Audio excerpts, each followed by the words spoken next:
and we are starting to see some mainstream film coming up, and here we are. We're still somewhat tired of old cinematic grammar, but at the same time, we have a convention, and I think this is where we need to head it.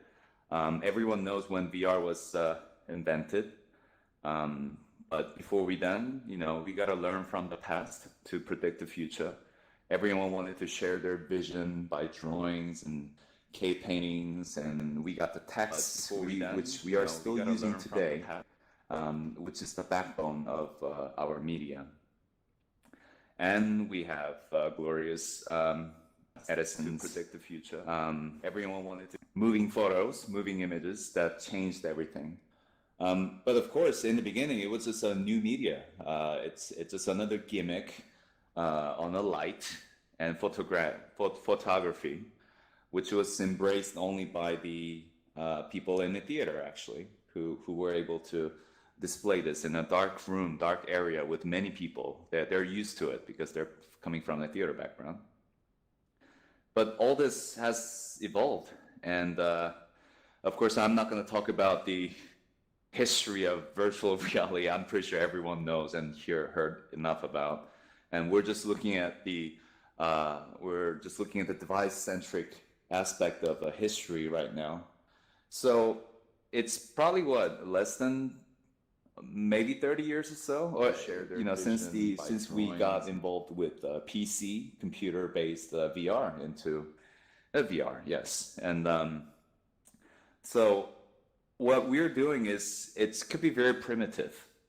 What we are doing today could be something like, if I'm going to talk about future today, it's going to be looking like this, and 20 years from now, 30 years from now, and but we can't really skip this, right? Because I'm hugely impacted by this film, by the way. But I love this film. But if we're going to talk about future today, that's how it's going to look later. And this is my nephew. He was born in year 2010. That was his first experience. I know the Oculus is asking not to do that, and the safety guidelines has to be over 13 years old. But he loves it. Yeah. Everyone, a lot of people around the world, they do. They let the youngsters enjoy VR, and they're really used to it. They're the one who touch glasses, make sure they're working. Like they touch windows and to see if it's a touch screen, and they're used to having a mobile phone around. And this is part of all the culture. I'm speaking out of the perspective from when I had set-top boxes with VHSs and everything, and we start to see this development with communication as the communication technology grew together. I'm a strong believer of this concept here. There's a magic between the art and science, and I'm pretty sure everyone would agree. But due to our commercial expectations and the commitment we had to make, everyone had to divide it up into artist and engineer to make a living. But then I believe this is a moment with the VR medium, we have to be everything, just like what Da Vinci would share, And being the artist and engineer, artist and scientist is very important to come up. And I'm pretty sure everyone experienced it. We all have to wear several hats to create VR projects these days. But this also means there's a market and industry and between if we do combine these things together in the just right way. And I'm going to get to this.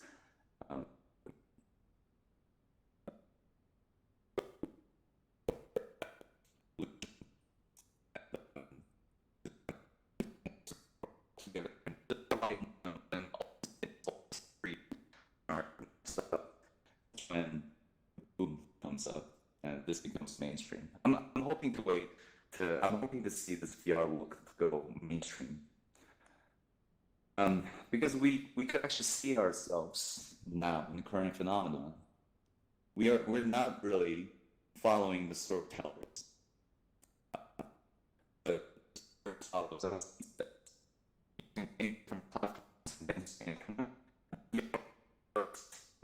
that was born and distributed through the internet. And a lot of traditional media, such as movies and webtoons or podcasts, following the traits of distributing over internet and convenience of a device. And thanks to like all this, all the technologies and democratizing the storytelling technology, we were able to live in a rich world full of great stories and movies getting made. But what we're doing though is, even though we're strapping on this phone screens to our eyes today, it's about cheating our brain, right? We have to cheat our brain to get the feeling of sensation. Instead of sitting in the dark room looking into the projected screen and trying to accept that and fill the gap with our imagination, we have to go for cheating our brain for full immersion. But how do we cheat our brain? Yes, we could stick the cord into our head, and after the brain mapping project is done in 2060, I believe it's going to take another 50 years or so before we start just projecting some images on our brain, and that's going to be year 2100 or more, before we don't even need the VR goggles anymore. But that's still a long way down the line, but we're on it. We're on a brain mapping project. So we're relying on imagination of artists to cheat the brain. But what's funny is that the brain actually shoots out more. Even though you guys are listening to me, and thank you for your time, really. I want to make sure that you guys get your time worth today. But we're thinking and doing so many different things. We're twitching, thanks to the goggles, you can't really type on the phones anymore. But you could do random different things, and you're shooting out your thoughts while you're listening. And this is how brain works, right? Brain just cannot take it. We're there to express and outputs more. But has there been any medium, any entertainment content that accepts that outputs from you? Only computer games through a keyboard. But without using that text and keyboard, what if the movie could accept our emotion, our reaction, and goes along with? And that's how I thought the interactive storytelling could come in. So what is interactive storytelling? I'm not a scholar. I'm not the specialist. But I was just fascinated, and I used a very basic principle of interactive storytelling within VR, and I believe it worked for everyone. So I want to share that now. If we talk about interactive storytelling, we could be talking about, we could choose our own adventure, just like that book. We can flip to a page of 200, and it comes a different ending. Sure, that could be part of the interactive storytelling. But is it interactive, though, or is it reactive? It's something we should be talking about. And why is it so important that is reactive, interactive, whatever it is? It should be fun, right? It should be fun and engaging. But is it fun to ask for your responsibility for the choices you make? I don't think that's an entertainment. And it's something that Aloha has shared as well. I totally agree that, there are certain genres, like a thriller or horror genres, that I should feel uncomfortable about the choices that I make within the entertainment. That could be part of the entertainment, yes. But not everyone gets to enjoy it. They want to sit, relax, maybe spectate, maybe sometimes, I don't like that, but what if you do this? And maybe you interact with the actors. Could be a different type of entertainment. So we have different tries. It got a little more complicated, Bandersnatch. But is it still interactive? I doubt. It has a great try due to our current technology. As I said earlier, collective evolution is the key. But right now, Netflix did a great job using our current technology landscape and able to deliver this amazing experience. But is it still a strong interactive narrative? I doubt. And there's a different one called the, hold on a second, the sound is kind of loud, but Late Shift is a great example. Please do look out for these bunker or Late Shift, they're great with the video-based interactive. Director Soderbergh did a mosaic project, but still I'm asking, is it reactive or interactive? That's a lot of work that he put in, yeah? I'm looking at the photos of all this intertwined scenes and sequences and to make sense of whatever the choices that you're making. That's a lot of work that he's putting in. And yes, interactive, it's a lot of work. It's a lot of things that we need to think about, but that's where all the magic comes in. Because not everyone would do it. Is it reactive or interactive? Detroit Become Human. I really enjoyed it. It's a great piece of work. And I really hate to see this classified just as a game, because this is where we need to come in as an artist. We're not divided into different genres. We have to think of it as a whole. Due to the commercial restrictions, we have been thinking separately. But this should have been, I thought this game is a great experience if we could combine it with different experiences such as film or VR, for instance, yes. And this has a way more possibilities. And I'm pretty sure everyone knows Mr. Crawford. This is how I take on interactive storytelling as well. I totally agree with Mr. Crawford. Interactive storytelling is a form of computer entertainment in which the player interacts in a dramatically significant way to artificial actors. And I believe in this. Instead of having a different reactions or different outcomes of the scenes of choices you make, but it's more of you're interacting with the characters, with the world, and with the plot within the entertainment form. And you are the important factor who affects it. And yeah, but this rule doesn't just apply for a game. We could actually apply for this a wider variety, and also such as for VR. This is definitely needed. I'm going to talk about it more. So why interactive storytelling in virtual reality? It took me a while to figure out. So I wanted to share something that I did before I come to this conclusion. I was born and raised South Korea, but I studied and spent majority of my time in Florida, America, and this is where all these amazing theme parks are in.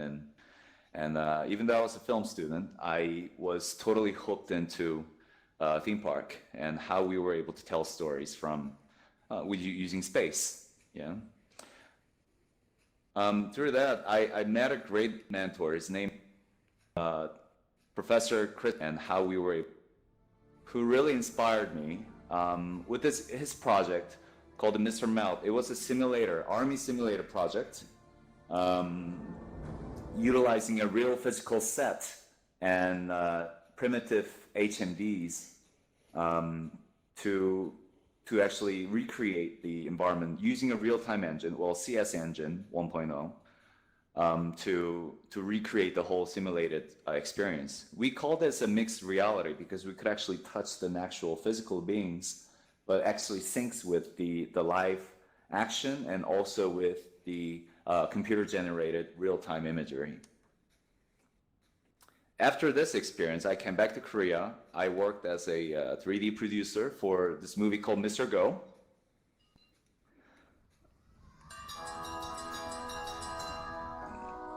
This movie was fascinating because it had the sorry, I can't really hear myself. 额头上这个伤疤是因为我留下的。在救我的时候。So this movie was very special for me because we had to combine 3D live action 3D stereoscopic with fake gorilla made out of CG, and also it was directed by a well-known director in Korea. And this is where I came in, try to combine all these guys together, the camera crew and computer crew, engineers and programmers working side to side to make this happen. The video is not playing, so I'm going to just pass it.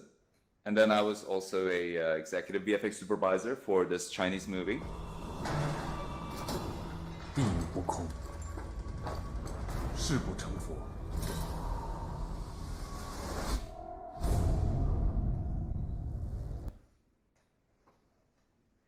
So I'm just gonna pass to the next. If I don't know if anyone has a fair internet connection, but I'm just gonna pass it. Everything's available on YouTube as well. So basically, coming from a VFX background really helped to support the background of VR storytelling. 这一切都是你自找的， This is 是 the 你选择的。 Chinese movie I 你 directed. 难道不是因为我有超能力？ It's about a boy who loses memory every time he uses a superpower. 味道好极了。 I think the internet is kind of bad.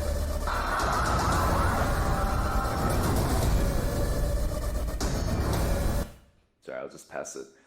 Maybe the video wasn't a great idea. Anyways, so yeah, these are the works I've done, mainly for VFXs and everything. And I was also a consultant supervisor for this dome project, where we were able to experiment with a 360 dome. And I was also consulting for Project Beyond for Samsung. And we got to make a really fun commercial with the video-based VR. And of course, I did the VR short film.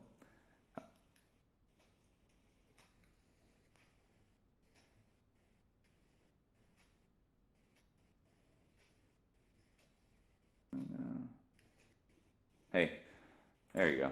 Sorry, I just got lagged off. Okay. Hello, hey. Okay, so with this VR cinema project, we were able to use different sets of VR cameras, including drones and wire cam with a GoPro rig, and the other one's Insta360. Hello. Yes. Okay.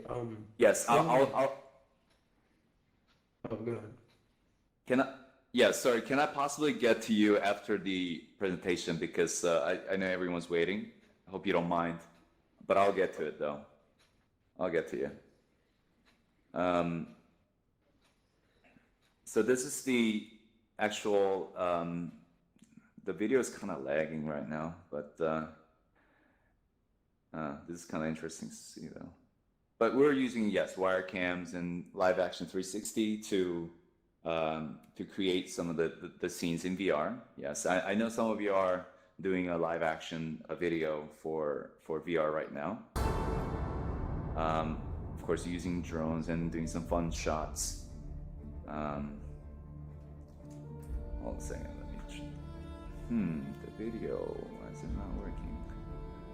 Okay, let's pass it. But then I realized the VR is not really about simulating or trying to make a visuals that mimics the reality. That doesn't make it real. That doesn't make it all compelling. And I'm not a huge fan of a video-based VR right now. But with the time to come, with the technology, I believe it has to be. It has to be, and I just love the way that we do the live action things, including in volumetric captures and everything. But the keyword that I'm having is this, though, is time, space, and existence. These three, I mean, it's kind of wide range, but it's kind of vague, but I'll get to this. Basically, Michelle, the programmers from Venice Film Festival, did share that if we learn how to manipulate time through movies, through VR, we will learn how to manipulate time and space. But on top of that, I want to add the existence. This is where we need to come in to make the VR experience as a full, because we're not just sit there and spectate, and we're not just to be there as a ghost. We could be, but we are being part of the experience. So these three keywords are very important touch list or checklist for me for Buddy VR, and I'd like to explain why. I'm gonna try to play this trailer.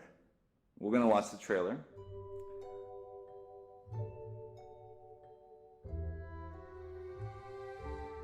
I hope everyone gets it on the link.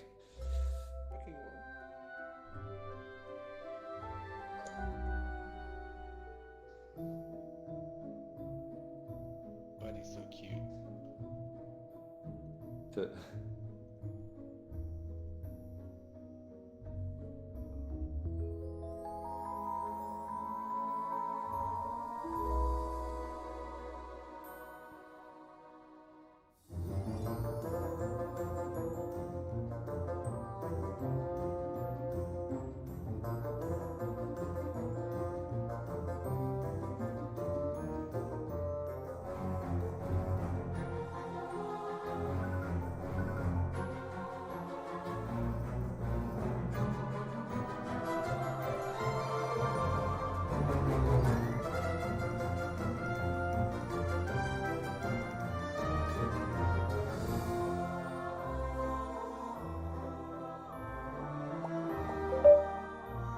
Yes. Uh, Thank you. Yes, the beautiful music, yeah? Stefan, are you here in the room? Can you wave? Okay. Okay. He told me he will be here, but yeah, we have our composer will be in the room soon. So is that you? I love this, the floating skeleton. Okay. All right, let me just fast forward. But yeah, we have a composer in the room as well. If you like to talk about music stuff and whatnot, please do. Here, let me just pass. Okay. So I'm going to talk about the story architect side of things now, finally. So before we go, as I mentioned, we do have different mediums that are very mainstream today. We're using film and game as our key analogy. So in film, it's a linear storytelling, everyone knows, yes. It has beginning to an end, everything does, but this one now it has a formulated way of saying. And also the game, though, is it could be linear, but it's mainly a non-linear storytelling where user gets to do their own quests and choose. Film's strongest tool is empathy, everyone knows. If we emphasize with the world and with the character, we're engaged and we were able to accept and fool ourselves with the suspension of disbelief and follow the adventure altogether. In gaming, though, the myself is the most important. Where I'm the one who's controlling the world. I'm the one directly affecting the world. So film has been author intended because we're paying someone who tells a story better, who could entertain us, and we've been following them. So director or author would usually drag us into the adventure. And we have a certain set of time, thanks to Hitchcock. We have a rule of 1 hour and 30 minutes before we start pissing everywhere, or hold our piss. That's how the feature length was defined because of that, right? So we were patient enough because they could tell the story and we couldn't back then. So we were patiently enough to sit through and watch the whole experience as it takes so long. And it still works just fine today. But for VR, I think it has to be different. So the gaming is more of a player pursuit. So we're actually doing more than just sit and watch, yes. And I'll get to the questions after we get through the slides because I don't want to burn everyone's eyes with these goggles. So, but in Buddy VR, we found the common denominators between film and game by using character-driven storytelling, and character-driven helps to marry these two different genres together. And able to tell a more compelling story. I'll get to it here. So if I were to generalize, and it's kind of dangerous to generalize everything, but let's say the story consists of 3 different elements. If you look at it, there's a character, there's an event or plot, and there's a world. And out of the 3 things, how much we combine it together defines the genre. If we talk about sci-fi or fantasy, the world becomes big. And then there's a character and event. And between these areas is where we have a conflict between the 2 elements, and we call it a drama. So if the usual stories told from Aristotle to now, we're still doing this. But in VR, the one thing I discovered very interestingly, this is my main discovery for Buddy, was that we're using process as part of our storytelling. The real-time user experience, that process of enjoying this narrative counts towards our narrative. Because the real time, the time we're spending now, and the time we're sharing the space, and the time of active doing for the narrative is what creates and completes this narrative. And this is actually a theme park I designed back in 2006. And through the theme park designing process, we needed to use this kind of concept. We were using audience's participation and users' experience as part of the storytelling. Okay, I'm gonna try to rush it. But we can't just let audiences do things. I'm pretty sure the gentleman from Outspace VR knows there's so many different things happening if we let people go crazy and let loose in the virtual world. So we are putting them with limited freedom. We don't feel bounded by it. We don't feel unhappy about it. But the rules are there. The limited freedom keeps the narrative intact without having to have us feel ruin the movie. So between the interactivity and suspension of disbelief, we have to carefully and delicately design what limited freedom the user should get. Through the world design of Buddy, we were coming from the real reality within virtual reality into the fantasy world within the virtual reality and back to reality. So that's the scheme we followed. The reason why we set up this rule here, because we have different diegetic rules that we have to apply. Something simple as sounding. Maybe the music would come out from the radio, not from our headphones. Maybe we don't have a narration or subtitles because we don't see that in real life, right? Not everyone's gonna walk up to me, to my ears and whisper, "Once upon a time." I mean, that would be ridiculous for me. But then we have to allow it for storytelling's sake. So once we are within the fantasy world of within the virtual reality, then we allow that rule. And same thing with the music, yes. Diegetic music would come in as a sound effects for a cartoon, Mickey Mousing. I learned that term from Stefan. Mickey Mousing the character, but sometimes it could be a background or original soundtrack that portrays our emotion. But we have to be very careful of what if the user gets to experience this delicate emotions without the music. The music could ruin it or help it. So this is something we have to be careful. Now there's so many different formulas so in storytelling, begin to an end, and we have this story arc, formula, everything's on formula these days. And thanks to Mr. Vogler, we have this amazing hero's journey, and this is what we learn in college, how we tell the story, and this formula always works. But now, with that basic paradigm, we're going to think about different threaded structures of how we are going to take our audiences into different ventures. So that on top left is the usual structure, the linear structure. Then we have a many different types of structure we employ. Branching structure will be like open world, like a GTA lineage kind of experience. But then there's more of a museum, interactive museum, or a documentary kind of project will utilize these kind of projects. And for Buddy, we were using this parallel path structure. Back to the Bandersnatch, yes, they were using some of the parallel structure elements and whatnot, but it's all linear, right? This is actually terminology we could utilize. I'm pretty sure some of you know is the textual architecture. Textual architecture is what we use the words, and we are we could use the words and phrases or action verbs that builds the script.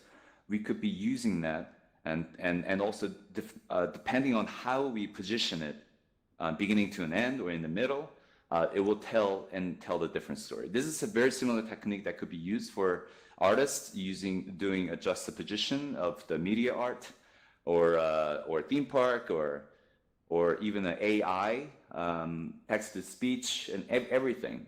Anything that words or text would help to build the narrative.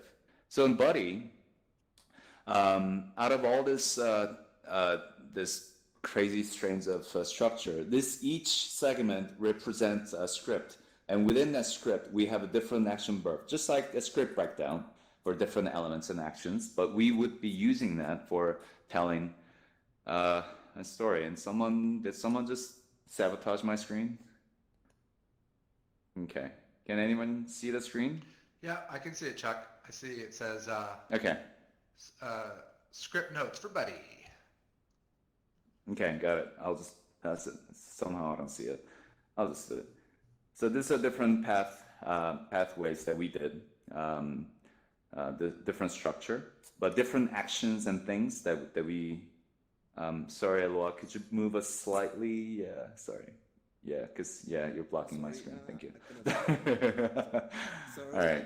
And of course, we have to focus on the character. So the character had to be politically and moving parts. Because I want to use words and verbal words where it reflects culture, sex, and all this any boundary that could throw people off. So we were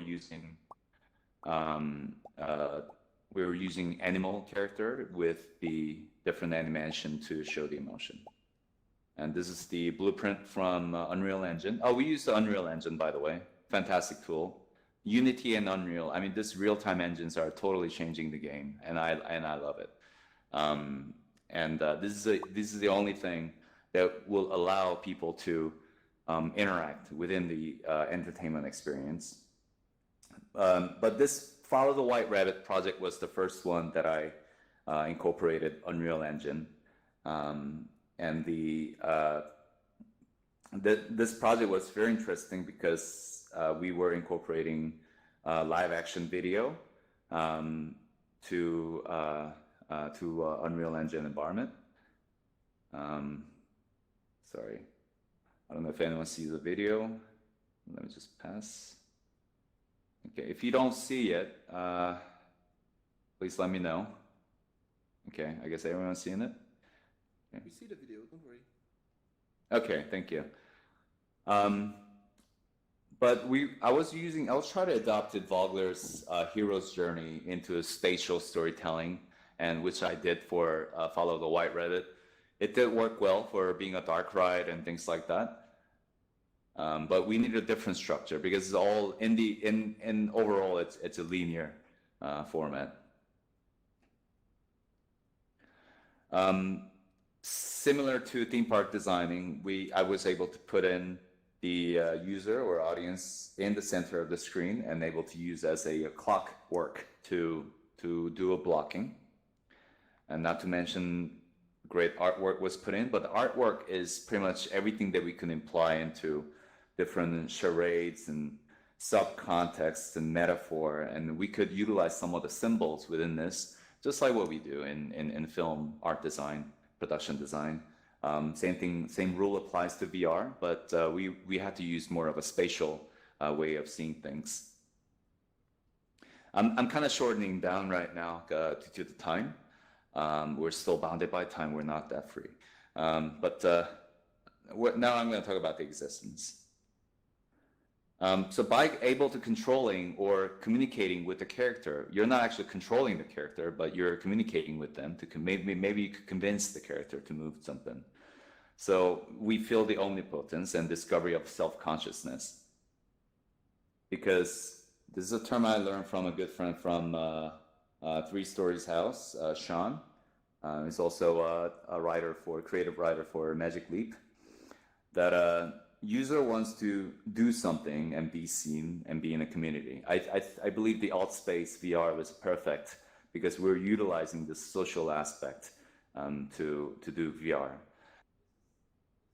Theory, though, goes way back, called the dramaturgy. Back in 2,500 years ago, I believe, when the theaters start to theorize themselves to build a grammar.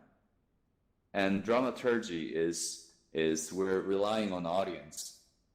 That they're the one who come up with the meanings, and we rely on their rationals and socials and empathetic values to help the narrative. this is what we use for any interactive theaters or anything that we feel like outside of a theater space, but we still affect the narrative world. And this rule applied for Buddy VR as well. So basically, if you see the video, please tell me you're seeing it. The buddy is asking, buddy is giving you the pen and things to write, and they give you and we give back and forth. So by having this interaction between the virtual being, we realize that we exist within this world. We look down, we see our body, but maybe we don't. But when we touch and interact and get something back from the virtual being, we are proven as existence within this virtual world. It's very simple terminology, but by just act of this one little doing makes the whole difference. Of course, we're not doing a game where we have to award them with a different type of reward for the achievement, for the narrative, because we have to keep drive the audience with the narrative, with the reward of giving them narrative. This is what interactive storytelling has to be very crucial because we have to keep on giving them the bait and curiosity and wonder and something they want desire for, so they keep push forward the narrative. We cannot push them though, but maybe at some point we could be utilizing some natural disasters and things like the thunder striking, everyone gets into shelter, like that kind of aspect for interactivity that drive the story forward. But for Buddy, what we did is if the user or audience shares their name with them, Buddy remembers it and writes it on a paper and with the draw little cutesy pictures as a present and gives it back to the audience. And of course, we're using a nice haptic controller where there's a vibration thing going on, and we feel like we are actually grabbing onto the paper, and we have a beautiful goodbye from Buddy. And by doing so, the virtual being is remembering my name, and it's giving me back something to keep as a souvenir. Just that one little simple gesture creates a whole different phenomenon for people. Some people cries, and I don't know, maybe they're having so much a problem in their real life or something. They were really depressed, but they were happy with this experience. This isn't the first virtual being project I directed. I directed a project with the robots and a virtual live action character within a virtual world, and also the digital human girl. I want to share a video of maybe due to the time I'm gonna cut on the Kung Fu robot video, but I'm gonna get to my favorite virtual girl. Maybe due to the time I'm gonna cut on the Kung Fu robot video, but I'm gonna get to my favorite virtual girl. Maybe due to the time I'm gonna cut on the Kung Fu robot video, but I'm gonna get to my favorite virtual girl. Maybe due to the time I'm gonna cut on the Kung Fu robot video, but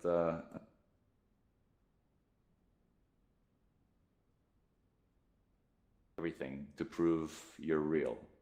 So regardless, we are in this form of cutesy little art space, simplified, stylized format. But if we start to interact and start exchanging our voices and touch each other and whatnot, this becomes real, because we exist within this virtual space in this same time, in the real time we're sharing in this visual representation. But then the actual digital human at the face is very important. Because we're born with it. As soon as we're born, we're looking at mother and father's face, and we look at their T-zone in their faces, and that's how we remember 3D values. And hold on a second. Okay. So today we have a lot of companies and teams working on the virtual humans and virtual beings. I believe we're going in the right direction because, as I said, interactive storytelling is not really about following multiple strands of story. It's about interacting with the with the person who tells the narrative, who drives the narrative, and I believe the virtual avatar will come in, and with the brain of AI and machine learning will definitely help to drive. One film experience could be a different thing. It could be another alternate world we'll be experiencing. There's my favorite company there. They're able to create a real-time digital human avatar off of a selfie. So that was important. And now I'm actually studying and to work on this interactive storytelling narrative utilizing biofeedback. Because we're living in this world, because we're living in a very primitive stage, we can't really predict and come up with all the programmings for how human behaviors are. And we can't even tell the generic of human behaviors because we have to grow with psychology and humanity studies and everything to, and this is the technology of AI and machine learning is just one little part for that. But studying a human and make a pattern out of it we have a long way to go. But it's happening. But until then, we need to get the feedback from the users and the audience in order to drive the narrative forward as they want it. So that's when I realized maybe the brainwave could help. Because if we think about something, brain does shoot out certain form of signal, and there are technologies who could detect that. USC ICT, my favorite, I'm a huge fan of this institution. I don't know if anyone was part of it, but good for you. They are doing amazing things there, including the Sim Sensei. I thought it was very interesting where we are getting biofeedback from audience and we were able to analyze it, and it drives the virtual character. And I thought it was very interesting. This way, we are totally engaged within the storytelling. We're not looking at a mobile phone screen or YouTube anymore. It's not going to be as compelling and strong as our first cinema experience. I mean, I got to tell you, when I first saw that dinosaur from Jurassic Park in a theater, that just totally blew my mind. But that magic is not there anymore, unfortunately. I'm from LA But in myself. VR, I found that energy again. I found that magic When again. was the last time you felt really... Yeah. So why interactive storytelling in VR? I'm gonna summarize it and come to the conclusion. Because thanks to computers, our executables does a lot than just the video files, right? So we're taking more inputs from the users and audience. So we're not doing a passive storytelling anymore. And it goes beyond the audio-video experience. This goes beyond for a more immersive experience by giving something and getting back. You know, giving and returning, give and push and pull. I mean, that's the kind of thing we do need to have in a storytelling experience. And so that way, this completes the existence, and it allows to break the fourth wall. I'm coming out of the screen right into your face as I'm engaging with you personally. And this helps to get your attention and get your own personal mode. Even though we are behind this mask, we are behind this mask of VR goggle, comfort at our home, we still feel the slight social nervousness, and we're here due to that. And also allows audiences to engage with our rationals. Because when we go on the critic website, everyone's a filmmaker. Everyone has their own values and visions to share, and which is great. I think they're way better than some of the filmmakers out there. But what if the film could actually take that input right away and do something about it in real time? And I believe the technology will come, but then still, it's not really about the hardware and software. I believe it's about the way we accept this storytelling. Not just to stay as an old, I'm still a filmmaker, but not trying to stay in the traditional way of storytelling, but invent more ways within VR. So if you're still doubting whether, plot and gameplay, they're like, if you're not really sure about telling, there's a different way of tell it. I want to get to this. Drama is conflict, and conflict is interactive. And so many different ways. Okay, so many different ways to tell the story. We could be writing, typing in the one linear. We could have interactivity. You could be utilizing different medium or platform to incorporate together. But it's coming, yes. I'm almost there. But what's important though, even with all this technology changes and cultures changing, what's important is every one of you as a creator with your totality, what you're made out of, what you want to convey, what message you want to get it out to people, how you want to touch people is what's really important this world. Because we have so many different platforms and tools now, which are still under development, but with the right way of telling your own message, your own way of changing the world should be done, could be done, the totality. Okay, I think I'm done here. Please remember art and science, that's where the magic comes in, and please continue on and don't give up on this immersive storytelling. Thank you very much, and that's my Instagram, or find me on LinkedIn.com. I'd love to chat more, and please stick around for some networking. Yeah. Okay. Go ahead, Lua. Thank you, Chuck. Yeah, maybe we Thank can you. do some questions. Yeah. Thank you. Some Thank you. Awesome. Thank you. Great job, Chuck. Thank you so much. Thank you. It's amazing. Thank you so much. Thank you. Thank you. Thank you very much. Chuck Chae. Any Virtual any space. yeah, right. Anybody if anyone having a question and wanted to get some attention for everyone in the room, please do raise your hand. Or Chuck, you can click on the audience question button, then you will see all the audience question. Okay. Got it. First one, Tim. T1M. Okay, T1M, please. Go ahead. Oh, I'm sorry. I didn't mean to raise my hand. I didn't have a question. Sorry. It's all good. Thank you. Thank you for coming. And please do stick around to meet with the others, if you would. I don't want to talk to solicit everybody. So Caitlin. Sure. Yeah. Caitlin P. Caitlin underscore P. Underline P. Sorry. Are you here? Okay, there you go. Sorry, you're on a megaphone now. Did you want to speak up?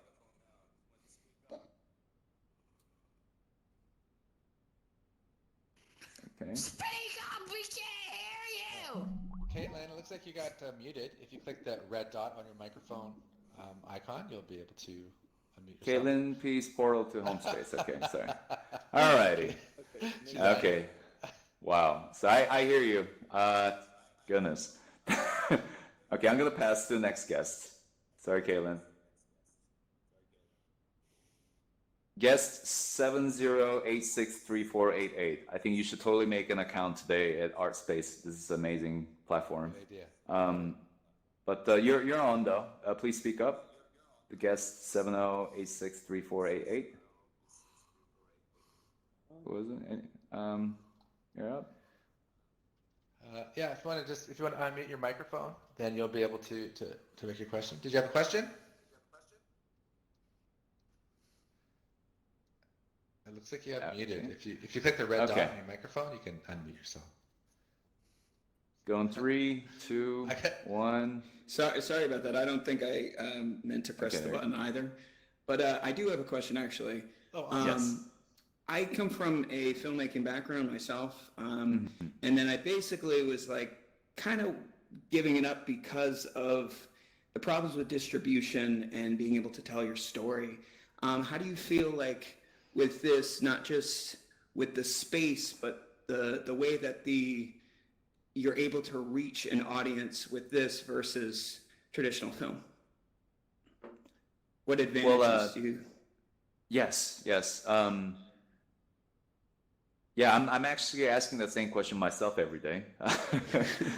But the VR is still growing. But there's something we got to remember though. Let's say these lights on a ceiling. This is where we are right now.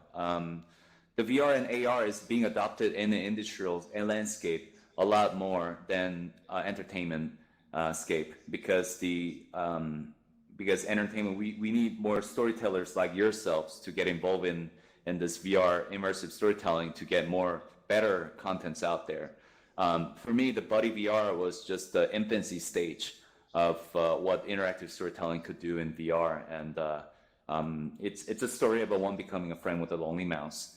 It's not even a Pixar-worthy short film, you know. It's a very, very simple short film, but the experience that we get was way better than just watching a 2D film. So my take on it would be, right now, the distribution-wise, they're working on it. It will take time to have more access to people. But by the time when it's ready, creators and filmmakers like yourselves and myself, if we're not ready for these type of storytelling, I think we're not getting anywhere. And so this is why I wanted to start early, to get to practice our storytelling in VR space and able to share with everyone around the world. I mean, thanks to the internet, everyone's a lot closer, obviously, like here, and we get to share this in a community and everything. And your discipline coming from film will definitely bring so much value to the VR storytelling, and you will have so much fun connecting different elements, cinematic grammar into VR and theater space and gamifications and everything. Yes, but right now, regardless, even though we have a Netflix and YouTube and we have 5D digital camera, iPhones and everything, not everyone's a Steven Spielberg, because we have to, we do have to have a good story and able to network with the right people to get your work seen. I believe the VR these days now, I think you should do both, like what I'm doing. We could be making short film, but now you're working on VR. I think this is the time we get to do everything to get all together and try to discover new grammar, because there's no textbook of how to make a movie 101, like none of that is available right now. And I believe you could be part of it. Thank you. Thank you. Sorry, the Dracula, Spooky Fish Dracula, you're on. Well, hello, Rick. Nice to meet you, Chuck. Hello. I'm an actor myself, and seeing Cool. that, some of these films that are coming out right now in VR, are they going to take the jobs of other people who have, like, a talent for acting and not use their voice? Yes, thanks for asking that question. This question comes in for not just for VR, but when I was working on the Digital Human project, that was part of our business plan. That when the first Beowulf was a 3D scanning of Angelina Jolie, there's so many legal questions were asked, and not only that, industrial questions, because are the virtual beings or virtual actors going to take over my job? I doubt it. Right now, not in this decade, because of machine learning and AI. Even though it sounds great, it's really have a long way to go. We have so many studies to do about human beings and make a record and make a pattern and study from it. It's going to take a while to go. I'm pretty sure some of you might disagree with me, but whomever, I assume the people who are here will probably die within 100 years. So I don't think it's going to happen in our lifetime. So the one thing I wanted to tell you is that, but we have to create this process. We have to do this together today to make it happen for tomorrow. So for them, I think being an actor and filmmaker, we have to continue and do our best to show our performance. Yeah, same thing with the Digital Human project. It never were able to recreate a human being, but it was a different type of animal and creature we were recreating. It never replaced anyone's job. For VR storytelling, though, we had to use helpers from dancers, choreographers, and also 3 different writers. So it created more jobs for immersive storytelling, rather than when technology is doing everything for us. One-man band camera could create a whole show. In VR, it's not that easy unless you're just doing a 360 video. So I believe it will create more positioning and jobs, and we need more specialized skills for that, because each discipline does take a lot of time. Like myself trying to learn Unreal Engine was like I'm picking up Premiere when I was like younger, you know, like learning this new softwares and tools. But what about shooting camera, directing actors? What about learning about the color schemes? And all this discipline does take a long time. And you have, unless you're supported by a bio, something amazing from Future, you're probably gonna die from your social activity period of from being 18 to 58. You have a limited time that you have only a certain amount of time that you can focus on being a specialist at. And for us to collaborate and networking is the key to make something greater. We do need certain people's skill sets like yourselves. Actors are not replaceable for what I'm seeing. Okay, that's everything. But yeah, thank you. Moving on to Grim Reaper 01. Grim Reaper 01. Yeah, how close is this going to be in every household? You mean this VR device things? Yes, virtual people. How close is it going to be to being in every house, including the motion detector thing? Oh wow! Well, first of all, the first amazing digital human developed like a digital mic or a Mika. I believe it was backed by at least 8 different GPUs, like a 1080i or more, or Titan level of GPI, which costs probably like what 10 grand per each card. I don't know, but there were at least 8 of them were used to drive the digital character just visually. So meaning that's the size of a refrigerator or several computers put together these days, and it will cost tremendous. But if that becomes a cheap like $100 or less, or if the size of a matchbox, I believe that's when these things could come in as an interface within your mobile device or in your home. It'll be a lot closer. But if we look at the calendar landscape, every technology landscape has a different set of deadlines, different timelines. Like HP, Qualcomm, all these amazing companies have a different sets of timeline.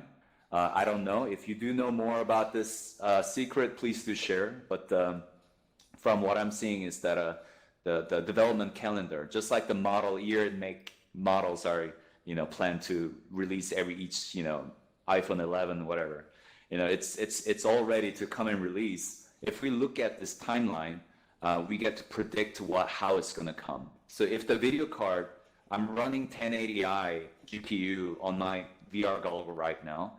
If we need 10 of it to drive one single virtual character, then it's going to take a while. But it will come though. Once it gets smaller and cheaper, all this convolution evolution of a market, technology, and content and art. When these things put together, I think we're getting there. I hope it answered your question. Yeah. Yeah. Thank you. Yeah. Chuck, I suggest you just Yeah. take one more question, and then Okay. we can socialize if people want to. Sure. Yeah. Individually. Absolutely. We have a Michael Zhang. You're on? Yes. Hello. You look Michael by the way, for some reason. Yeah. Yes. Hello. Hey, first of all, I am a college student trying to get into the VR AR space, and I really enjoyed your talk, so thank you for that. The question that I have is, what examples do you think of like VR AR experiences are the best examples of using like immersive storytelling? And if so, is there any one in particular that most influenced you? Okay. So anything that influenced me for VR storytelling. Well, ever since I got the DK1 back in 2014, I've been just crazy chasing all this VR experiences. But none of it, to be honest, none of it had its there for where we want it to be. Because even now, like it sounds cool from reading it or looking at the video, but once you're in the VR experience, it's not really passing our imagination just yet, because I believe the technology does have to wait a little for more compelling, but our storytelling could be more compelling to overpass. But to be honest, I was inspired by many different disciplines of actually including interactive theater and some of the filmmaking and VFX and whatnot. And I have to give a shout out to, right now it's Fable, but I got to give a shout out to the guys at Oculus Studio. They really showed the whole world of how we could bring in a very elegant way of storytelling into this new medium. And I was very inspired, especially the buddy was inspired by Henry and Wolves in the Wall. And I thought it was very clever that we were able to communicate with the virtual character and whatnot. Go extending to the other gentleman's question is that even though we have this realistic human available to our phones today, even if we don't have a right interaction or brain to drive it, it's not going to feel real at all. It's going to be another Alexa or Siri in your phone. But yes, for your answers, I believe the inspiration comes from a very different aspect. VR, AR, please consider that as a part of your extension. But the core of it is what you focus at mainly. I'm a filmmaker, so that's how I got to extend this to VR AR space. But if you're a dancer, programmer, if you have a different type of discipline, I believe it's a great way to pick up this technology. Think of it as an electronic light for the factory. It took a while for theater to accept it as part of the creative tool. And just because we're using CG and computers, that doesn't mean it's the same thing. But we could use it as part of your extension to tell a story. I hope it answered. If not, then I'll try to explain better in person. Okay, Michael, if you're okay, I'm gonna pass. Yeah. So, okay. Okay. Yeah. Chuck, Yes. thank you. I think if people have still more questions, like yes, we have, they can come to you individually. But then if we can have some more network. Okay. What? Okay. Actually, thank you. Done. So thank you. Thank you. You want to say something? Yeah. Oh no. Well, there's Alan and Kelly. Just two of you. If we. Want to take just these two. Yeah. If you don't mind, but please, the rest of you, please do feel to go roam around and ask each other some questions and network. Alan and Kelly, you both are up. I think Alan can go. Alan, ACD, and then Kelly after. Yeah. Hello. Hello. Yeah. Well, I just want to say first of all, thank you for coming into Alt Space and spending some time here with us. Thank you. Yeah. So I'm a UX designer. That's my background, and I'm just so I look at VR. I'm actually relatively new to VR as well. So I very much look at it from a use case and value perspective, rather than technology. So I think something that I've been kind of curious myself is like, what is the value that VR provides for people? And I think you're talking about storytelling here, and I kind of wonder, storytelling and narrative, things like that. I wonder, is it purely just entertainment, or is it what other use cases do you think your type of work can actually fall under or apply to, like what other industries? Oh yes. Thank you, Alan. I think you just answered yourself there, but thanks for the good question. Obviously, as a UX designer, you know a lot about studying about human behavior and how the psychology and everything affects your part of the designing process. I assume there are probably more headaches, but yes, that's one thing I found myself under is UX was a new thing for me to consider, because as a filmmaker, we could just finish the film and throw it in the projector, and that was it. We let audiences take it from there. But we realized in VR, because it's done on a personal device at this time, we have to consider the different UX, UIs and things to make it better, much better experience. But in film, we're using it for architecture uses for sure. We're doing a virtual sets. I believe being there personally from the perspective in their shoes, literally, is a very powerful tool for empathy, because we could be that, or we could be there to observe much more closely in VR. And seeing this stereoscopic volumetric value of things is a lot more compelling than just looking at a picture on the screen. And I believe this is where this immersive media come in. And to be honest, I'm not a huge fan of my HMVs now. It's getting hot, and I'm start seeing this this bug screen. But then as I experience this new upcoming HMVs, it's way better in terms of FOVs and resolution, and I believe that's gonna help us to jump over this this distraction. But still, we should be at the level of involving audiences into our storytelling as much as possible, accommodating them.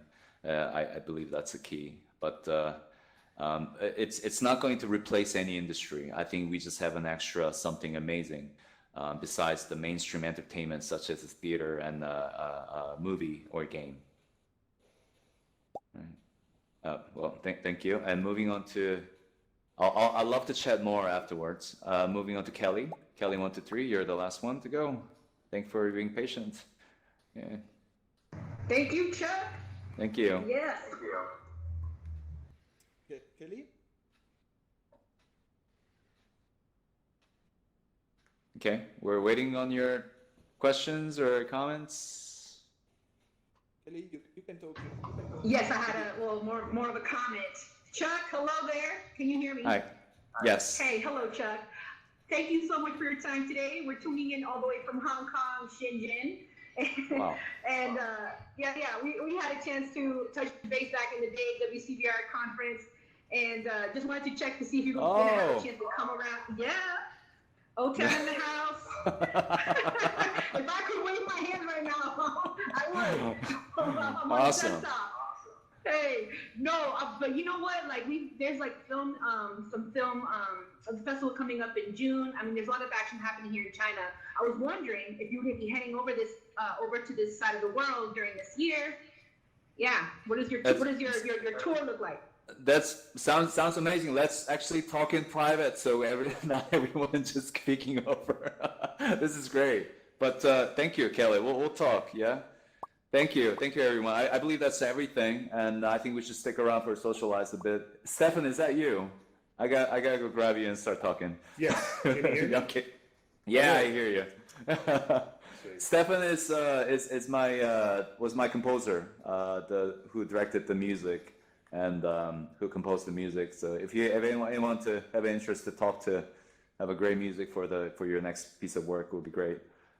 Cool. All right. Well, thank you everyone for coming. Thank you, Chuck, so much. And yes, and for anybody who wants to get in touch with us, you can connect to XR Story on LinkedIn. Search on LinkedIn, and then you will find me, and you can of course connect with me and send me a message. Or on WeChat, if you are like Kelly, I guess you have WeChat. You can search for me. Eloi Gérard is just the same username as here, and then I can add you to our community on WeChat. So please do not hesitate to connect with us. And thank you again, Chuck. And let's talk to everyone now. Yeah. Thank you. Cool. Thank you. All right. Thank you. All right. Yeah. A lot of emoji for you. And love. Yeah. That's great. Yeah. Thank you, Chuck. Cool. Yeah. Thank you. Yeah. Cool. Hello. Okay. You're in Idle. Hi. Hi. Where's Stefan? Okay. I'm here. Hello. Okay. Hey, Marinda. How are you? Shake hands. I'm great. How are you? Good. Cool. Great talk. Thanks so much. Thank you for coming. Yeah, pleasure. Hello, my friend. Hello. That's great. What's your name? Hello, my friend. Hi, hello. Where? Oh, hi. I just realized. Hello. My name is Paola, you guys.